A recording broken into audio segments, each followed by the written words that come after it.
So on February 15, 2022, Scream Factory released an Ultra HD 4K Blu-ray of The Howling, directed by Joe Dante, and this follows on from the Studio Canal remaster that was prepared last year for the 40th anniversary, supervised and approved by Joe Dante himself. Now there are some differences between the previous Studio Canal release, which had a lot of exclusive things like a bunch of art cards and a few other things here and there, plus they produced a couple new featurettes, including a career-spanning retrospective on Joe Dante. None of that stuff gets poured over to the Scream Factory release. But that doesn't mean this thing is any lesser of a quality to actually grab for your own collection here, because there's a lot of good things to say about this whole thing. Because, again, the whole thing is approved by Joe Dante, and he was such a filmmaker in the way that you can either shoot on color film or you can actually shoot a color film. Make use of color. Because he grew up in the black and white era and stuff like that and saw that transition, and as he became a filmmaker, it's I want to utilize color so much in my films that The Howling is gorgeous. The use of color in the entire film is such a lush, rich type of thing. How he uses different gels and use the atmosphere of the entire film to kind of enhance itself through the color scheme he uses, all of it comes out so beautifully. And seeing this in comparison to the old Blu-ray transfer that Scream Factory put out years ago, it's not even a comparison. It's night and day difference of how accurate the colors now look, how much deeper, more vibrant they look overall. Just everything looks so much richer, and how he just put everything together. Even the HDR treatment of the whole thing, which goes above beyond where we just have on these sort of standard 1080p comparisons I'm showing here.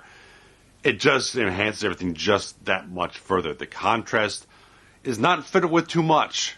They didn't kind of crush the blacks or blow out the highlights somewhere. It's a nice even grade there, and how they made everything very much reproduced from the original camera negative and got all this stuff going on to look wonderful. And the film has so many gorgeous shots, and just how they use this kind of smoky, almost diffused quality in the entire way of photographing the film. How certain lights come through in the background and certain fog and whatnot rolls in. It comes out looking actually beautiful in this entire transfer. And there's this nice even way of showing the film grain here. It's not kind of heavy and splotchy like you had some sort of low budget films back in the 80s.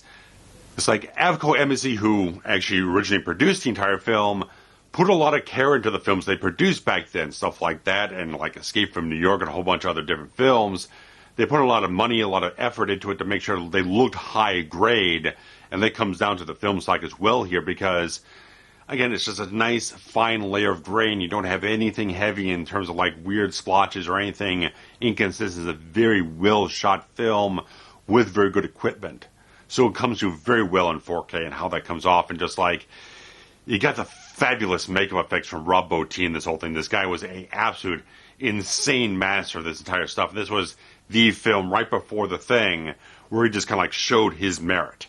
And it comes out looking beautifully. Even though everything was kind of started off by Rick Baker, he followed on and just made this all these amazing effects in the entire films with the werewolves and all the different things they used with these little pockets of air that could kind of compress and retract and stuff like that. These little bladders they had with the latex and everything to make all the bubbling skin when they're doing the transformations, and all these creepy things going on in the entire film. And that actually looks wonderful.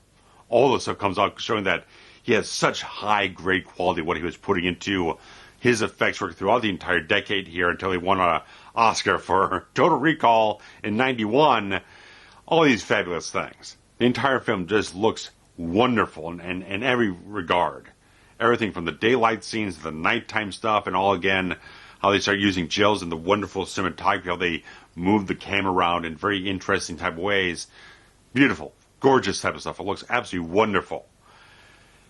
And there is an interesting thing in terms of the audio on this thing, because they went a step further than Studio Canal did. They verified the original mono track. This was verified by someone who actually worked on the release. They got the original mono track and mastered for this whole thing, along with a 5.1 and a 2.0 stereo mix, where everything was very, very consistent. Flipping between the different tracks in the entire watching of the film, I didn't see any kind of like fall off in like levels or anything like that. They mastered everything on a very high level there. So like if you go from one to the other, you're not kind of like losing half the volume like you had on some of the legacy tracks and like the Halloween 4K ones. This one, just like they all sounded wonderful. Obviously, the 5.1, the stereo track, will give you a little bit more of a spacious quality to kind of fill up the room and anything like that. But if you want that particular sound of the mono track that was originally released in cinemas and stuff like that, you can get that on this whole thing. It sounds really solid, everything like that. So the other tracks just give you a little bit more surround, a little bit more space in the entire tracks, but it's really damn good. I thought they all sounded really wonderful.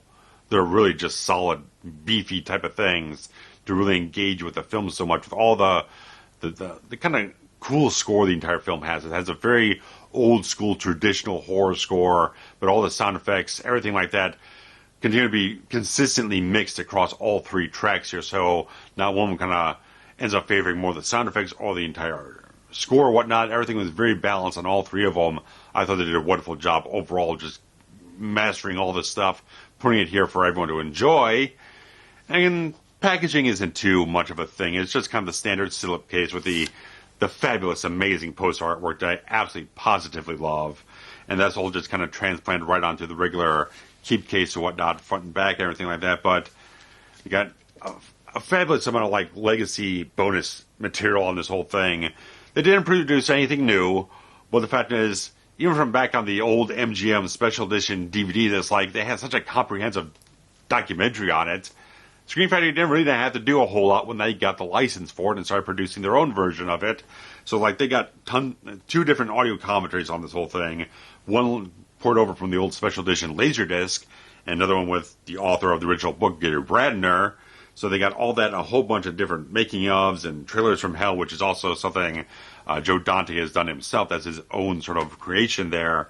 And all these other things, horrors, hallowed grounds, and deleted scenes, and all this type of stuff. So everything he had on the previous Scream Factory edition is still here, plus the mono track, plus the 4K remaster with the fabulous colors and the enhanced quality overall. Just like I don't think there's any negative here. I think they did a wonderful job on this. I don't know if it's the exact same encode that Studio Canal did, but I didn't see any problems with it personally. I thought everything looked really, really good. Everything in motion when the camera's moving around, or if you had a poor quality encode, you could see some macro blocking or stuff like that. Everything came off really well. Like I said, the contrast is not screwed around with, so you don't get anything too extreme or anything like that. It's very much of an evenly handled transfer and grading on this whole thing. I was going back and forth between the Dolby Vision and the HDR10. I did see like a lot of difference. Maybe the Dolby Vision was maybe a tad bit brighter here and there, but where I've had some other problems watching some other discs with Dolby Vision, where I've had some like weird glitches in the entire process of watching certain things, Screen Factory ones don't seem to kind of make that happen with my Sony setup over here. So watching the Blu-ray, the 4K Blu-ray on this whole thing with the Dolby Vision, created absolutely no problems for me. It still looked wonderful. I think it's a really good quality overall. Just like it's a really good set. It's a really nice piece of work. Even though they didn't go like extra miles to include anything else. And obviously, Studio Canal was probably going to be very protective about their own exclusive featurettes, stuff like that, but they still got the transfer from that they prepared with Joe Dante onto this whole thing. So I think that's a wonderful win, because the film looks even better than it ever has before.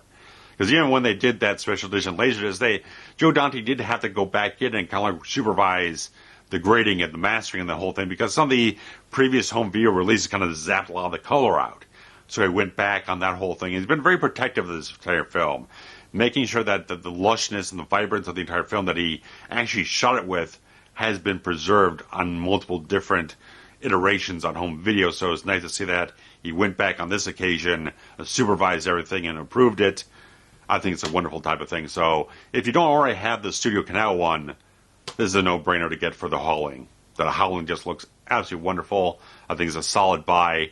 Starts out about $27.99 as most 4K Screen Factories do, but if you want to wait a couple months, it might go down a little bit here and there, but you might lose out on the slipcase if you're very much into that sort of collector item. But guys, if you picked up the Howling on 4K, I'd love to hear what you think, or if you have the Studio Canal version, let me know what the value is of those extra bonus features that they produced for it, or anything else like that. So they also had a steelbook they put out as well, so they went a little extra on the mileage on that type of thing, but I'm not going to be sour about this whole thing. It looks wonderful. So, guys, let me know what you think. I'll be back with you soon. So, thanks much. Take care.